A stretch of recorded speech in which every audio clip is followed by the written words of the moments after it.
karena ada beberapa pertanyaan yang masuk ke kami, baik dari wartawan maupun dari beberapa pelanggan menanyakan kepastian tentang penghentian pengaliran pada tanggal 2 September 2020. Jadi di sini kami menegaskan pada tanggal 2 September 2020 kami memang akan menghentikan sementara pengaliran karena kita ada perbaikan kelistrikan kita untuk meningkatkan kehandalan. Ini sama seperti yang disampaikan oleh Direktur Operasional dan Direktur Teknik kami.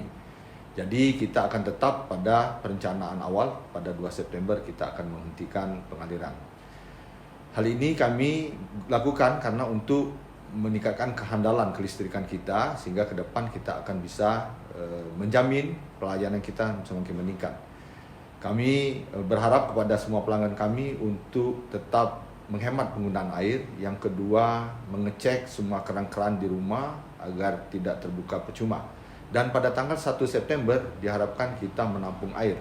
Karena pekerjaan ini akan berlangsung 2 tahap, pertama 4 jam, yang kedua itu 10 jam.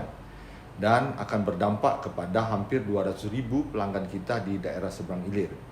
Kita harapkan semua pelanggan memaklumi ketidaknyamanan ini karena ini adalah untuk meningkatkan pelayanan kita ke depan.